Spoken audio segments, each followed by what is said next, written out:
Ndị be anyị ndewonu. Anyị bụ ndị Igbo Klass World, ndị na-akwado asụsụ na omenala Igbo, ndị si na asụsụ Igbo na omenala Igbo ama anwụnata anwụ, na ha ga-agba mbọ n'ịkwalite n'ụzọ dị iche iche n'ịkụzi ihe dị iche iche. Ya ka anyị ji wee na-ewetara ụnụ ihe gbasara ụmụ anụmanụ ndị a anyị na-ahụ ebe a tata. Unu n'anya n'ebe a unu ga-ahụ ọdụm ka a na-akpọ lion. Ọdụm bụ nke a na-enwe ọza, maka ndị be anyị na-aghọtafie na-akpọ ya agụ, mana aha ya bụ gịnị? Ọdụm ka a na-akpọ lion na bekee. Ọdụm ka a na-akpọ gịnị? Lion na bekee.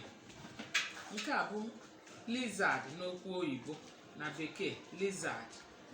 A na-akpọ ya lizard na bekee, mana aha ya na-Igbo bụ ngwere, okotikpo, ngwere ma ọ bụ okotikpo, maka nke a the male lizard. Ya bụ a na-akpọ ya okotikpo, mana general name ha bụ ngwere, mana n'ihi na nke a the male lizard a na-akpọ ya okotikpo. Ọkwa unu hụrụ ya? Ndewo. Nke a ka a na-akpọ cheetah n'onu bekee. Cheetah na-agba ọsọ dị egwu. Ndị Igbo na-akpọ ya agụogbu, maka na ọ na-agba ọsọ dị egwu and o jide ihe ọ dọrie ya, maka eji akpọ ya agụogbu, cheetah n'okwu bekee. Nke a kwanụ ka anyị na-akpọ tiger. Nke a bụ tiger, agụ tiger. Unu na-ahụ ya, agụ tiger.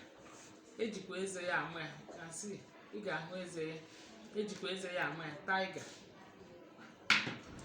Nke a ka a na-akpọ ngwere aghọ.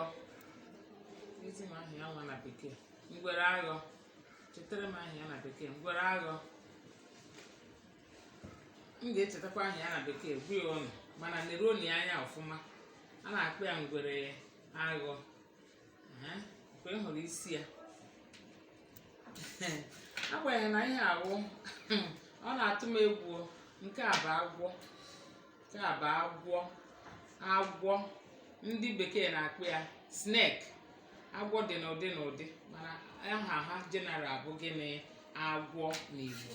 Ndewonu. Nke a bụ